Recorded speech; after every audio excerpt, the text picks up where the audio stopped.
There's a poem by Longfellow about watching the learned astronomer measuring the stars or something, and he goes out and gazes silently up at the sky. Well, when he gazes silently up at the sky, he sees these little points of light in this blackness.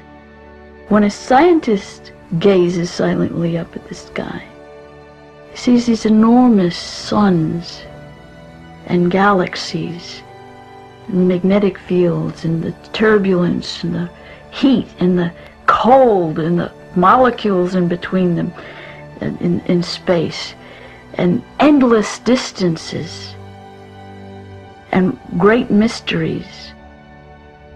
And you have a feeling, if you're a scientist, that you see a lot more. And this is kind of incredible, because when I'm looking at you, someone standing to my left could see somebody who's standing at my right. That is, the light could be going right across this way, the waves are going this way, the waves are going this way, the waves are going this way. It's just a complete network, so that there's this tremendous mess of waves all over in space, and it's all really there. That's what gets you. But you got to stop and think about it to really get the pleasure about the complexity, the inconceivable nature of nature.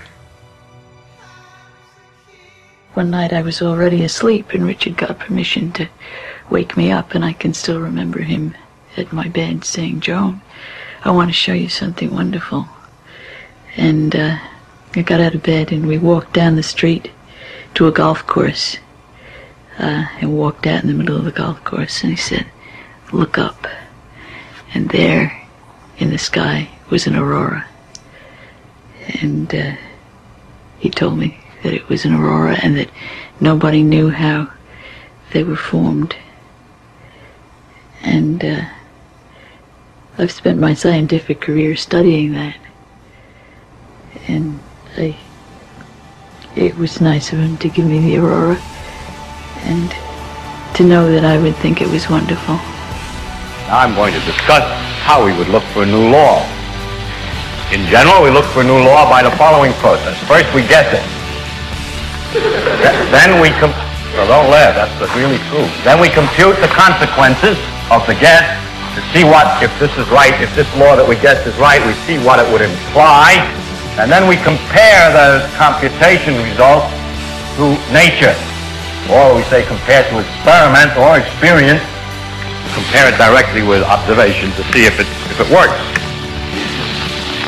If it disagrees with experiment, it's wrong. And that simple statement is the key to science. It doesn't make a difference how beautiful your guess is. It doesn't make a difference how smart you are, who made the guess, or what his name is. If it disagrees with experiment, it's wrong. That's all there is to it.